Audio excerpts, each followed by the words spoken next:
ሰላም ጤና ይስጥልን ውድ አድማጭ ተመልካቾቻችን እንደምን ቆያችሁልን እያልኩኝ ወደ ሰዓቱ መረጃዎቻችን ተሻገርኩኝ። ወደ መረጃዎቻችን ስናመራ የአሜሪካ ውድቀት በኢራን እጅ ነው፣ ኢራን አሜሪካንን አንገቷን ልታስደፋት ነው እመኑኝ ሲል የቻይናው ተመራማሪ አስደንጋጭ ትንቢያ ተንብየዋል። እንዴትና በምን ምክንያት የሚለውን ዘገባ ይዘናል የምናጋራችሁ ይሆናል። በተያያዘ መረጃ አሜሪካ ከኢራን ጋር ባላት ጦርነት ከፍተኛ ወጪ ማውጣቷንና ኪሳራ ውስጥ መግባቷ ተነገረ። አያይዘንም በዚህ ሳምንት በኢራንና በአሜሪካ ጦርነት ውስጥ ምን ያክል በርካታ ገንዘብ ለጦርነቱ ወጣ የሚለውን ይዘናል የምናስደምጣችሁ ይሆናል። ሌላኛው መረጃችን እስራኤል ከተለያዩ አቅጣጫ የተለያዩ ከባድ ጥቃት የተሰነዘረባት ነው። በርካታ ዜጎቿ እንደቆሰሉባትና እንደሞተባትም አስታውቃለች። ይህንንም መረጃ ይዘናል የምናቀርብላችሁ ይሆናል። ተከታይ መረጃችን ሳውዲ አረቢያንና ኩዌትን ጨምሮ የባህር ሰላጤው ሀገራት ሌሊቱን በርካታ ጥቃቶች እንደተፈጸመባቸው ተናግረዋል። ጉዳዩን በተመለከተ መረጃውን ይዘናል። ይህንንም ወደ እናንተ የምናደርስ ይሆናል። ሌላኛው መረጃችን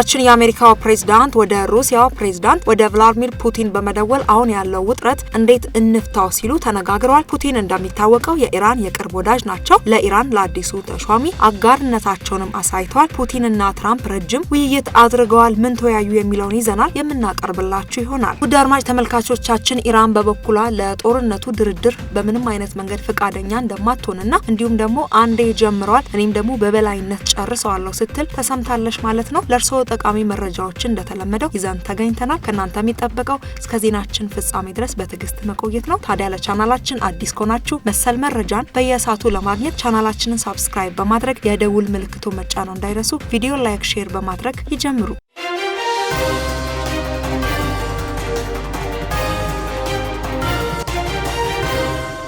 ቀዳሚ መረጃችን የአሜሪካ ውድቀት በኢራን እጅ እንደሚሆን የተለያዩ ምሁራኖች ተናግረዋል። ወደ መረጃው ዝርዝር እናምራ። የቻይናው ኖስትራዳምስ በሚል ቅጽል ስም የሚታወቁት ተመራማሪ ሹኪንግ ጂያንግ በመካከለኛው ምስራቅ የተቀሰቀሰው ጦርነት ለአሜሪካ አስከፊ ውጤት እንደሚኖረው አስጠነቀቁ። እንደ ተመራማሪው ትንበያ ኢራን ላለፉት 20 ዓመታት ለዚህ ግጭት ስትዘጋጅ በመቆየቷ አሜሪካን በጦርነት ልታሸንፍ ትችላለችም ብለዋል። ፕሬዚዳንት ዶናልድ ትራምፕ ጦርነቱ በ4 ሳምንታት ውስጥ ይጠናቀቃል ብለው ቢያምኑም ጂያንግ ግን ግጭቱ የአሜሪካን ኢኮኖሚና ወታደራዊ የበላይነትን የሚፈታተን የረጅም ጊዜ የመጠፋፋት ጦርነት እንደሚሆን ይተነብያሉ። ኢራን የአሜሪካን ስትራቴጂ አካሄድ ጠንቅቃ እንደምታውቅ የገለጹት ተመራማሪው ይህ ጦርነት የዓለምን ኃይል ሚዛን ለዘላለም ሊቀይር እንደሚችልም አሳስበዋል። ከዚህ ጋር በተገናኘ $6 ቢሊዮን በዚህ በ7 ቀናት ውስጥ በኢራንና በአሜሪካ ደም አፍሳሽ ጦርነት ውስጥ ወጥቷል ማለት ነው። በአሜሪካና በኢራን መካከል የተቀሰቀሰው ጦርነት በመጀመሪያው ሳምንት ብቻ $6 ቢሊዮን ወጪ ማስከተሉን የፔንታጎን ባለስልጣናት አስታወቁ። ከዚህ ግዙፍ ወጪ ውስጥም $4 ቢሊዮን የሚሆነው ላለቁ ሚሳኤል መቃወሚያዎችና ለጥይት አቅርቦት የዋለ ሲሆን ይህም የዘመቻውን ከፍተኛ የቴክኖሎጂ ፍላጎት የሚያሳይም ነው ተብሏል። በሳምንት ውስጥም የአሜሪካ ጦር ከ4000 በላይ የኢራን ኢላማዎችን መምታቱ የገለጸ ሲሆን በዚህም የኢራን ሚሳኤል ጥቃት በ90% ቀንሷል ሲል ተቋሙ ገልጿል። የካቲት 21 የተጀመረው ይህ ጥቃት የኢራኑን መሪ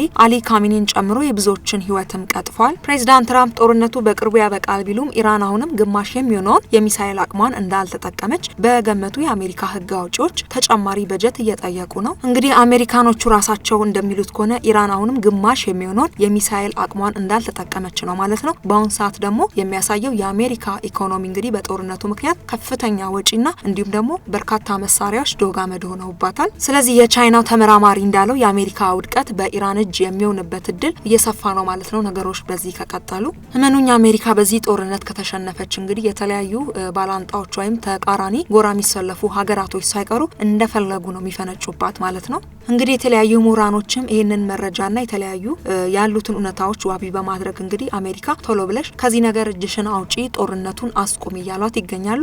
ምክንያቱም መጨረሻው ሽንፈት ከሆነ ለአሜሪካ ጥሩ ስላልሆነ ማለት ነው። ተከታይ መረጃችን የባህር ሰላጤው ሀገራት ሌሊቱን በርካታ ጥቃቶች እንደተፈጸመባቸው ተነገረ። የባህር ሰላጤው ሀገራት ከኢራን የሚሰነዘርባቸውን የበቀል ጥቃት ሲመክቱ ማደራቸውን ተናግረዋል። ሳውዲ አረቢያ ሌሊቱን የባላስቲክ ሚሳኤልና 5 የድሮን ጥቃቶችን ማምከኗን ገልጻለች። የኩዌት ጦር 6 ድሮኖችና በተሳካ ሁኔታ ማምከኗን እና መቶ መጣሉንም አስታውቋል። ሰኞ ዕለት በባህሬን ዋና ከተማ ማናማ ላይ በተፈጸመው ጥቃት የ29 ዓመት ሴት መሞቷን ተከትሎ ባህሬን የማስጠንቀቂያ ደውል ያሰማች ሲሆን ነዋሪዎቿም ወደ መጠለያ እንዲገቡ ጥሪ አቅርባለች። የተባበሩት አረብ ኤምሬትስ መከላከያ ሚኒስቴር ማክሰኞ ማለዳ ላይ ከኢራን የሚነሱ የሚሳኤልና የድሮን ስጋቶችን ማክሸፉን እንደቀጠለና የአየር መከላከያ ስርዓቶችንና የጦር ጄቶችን ማሰማራቱን አስታውቋል። የተባበሩት አረብ ኤምሬቶች በሰሜናዊ ኢራቅ ኤርቢል በሚገኘው ቆንስላ ጽሕፈት ቤት በድሮን ኢላማ ተደርጎ ውድመት ቢደርስበትም የተጎዳ ሰው አለመኖሩንም አስታውቃለች።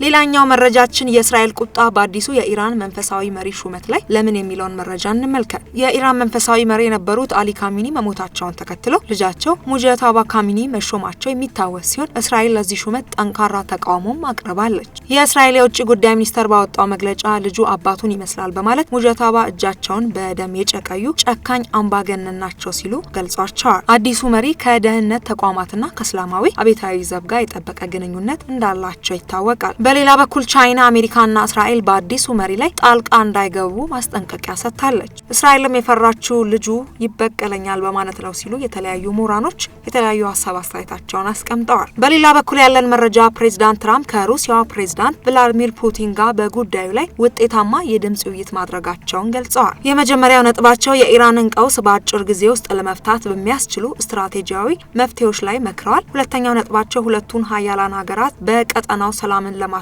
በጋራ ለመስራት መስማማታቸውም ታውቋል። ሌላኛው መረጃችን ፕሬዚዳንት ትራምፕ ስለ ኢራን የወደፊት አመራር ተናገሩ። አስተዳደራቸው የተሻሉ የፖለቲካ አማራጮችን እየመረመረ መሆኑን አረጋግጧል። ሆኖም አንድ ግልጽ ማስጠንቀቂያ ሰጥተዋል። ከሙጅታባ ካሚኒ ጋር ምንም አይነት ግንኙነት ድርድርም አይኖርም፣ እውቅናም አንሰጠውም ብለዋል። ይህ የፕሬዚዳንት ትራምፕ መግለጫ በመካከለኛው ምስራቅ ለዓመታት የቆየውን የፖለቲካ ትኩሳት ወደ አዲስ ምዕራፍ ያሻግረዋል ተብሎም ይጠበቃል። እናንተስ በዚህ ጉዳይ ምን አስተያየት አላችሁ? በትናንትናው ዕለትም ፑቲን ከትራምፕ ተቃራኒ በመሆን የአባቶትን ስራ እንደሚያስቀጥሉ እተማመናለሁ ሲሉ ለአዲሱ የኢራን መሪ መልእክት አስተላልፈዋል።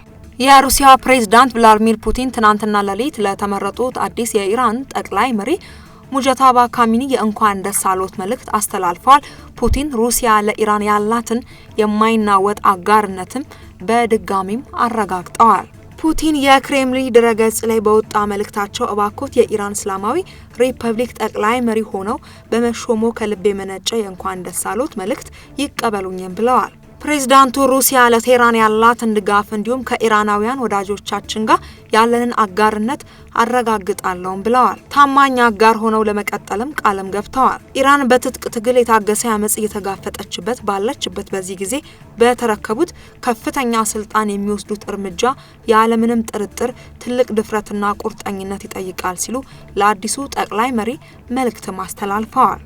ፑቲን መልእክታቸው የአባቶን ስራና ከፍተኛ መከራ የተደቀነበትን የኢራን ሕዝብ አንድነት በክብር እንደሚያስቀጥሉ እተማመናለሁም ብለዋል። ፑቲን ያው እንደሚታወቁት የራሺያ መሪ ናቸው። ራሺያ እንደሚታወቀው ለኢራን የምንም ጊዜ ወዳጅና ቀኝ እጅም ናት። ሌላኛው መረጃችን በቤይሩት የሚገኘው የአሜሪካ ኤምባሲ ዜጎች ለቀው እንዲወጡ ወይም መጠለያ ውስጥ እንዲቆዩ አሳሰበ። ኤምባሲው ዛሬ ጧት በሰጠው የደህንነት ማስጠንቀቂያ የአሜሪካ ዜጎች ከቤይሩት ራፊክ ሃራሪ አውሮፕላን ማረፊያ የሚነሱ የመካከለኛው ምስራቅ የአየር መንገድ በረራዎችን በመጠቀም ሀገሪቱን ለቀው ለመውጣት በጥብቅ ማሳሰብ እንዳለባቸውም አስታውቀዋል።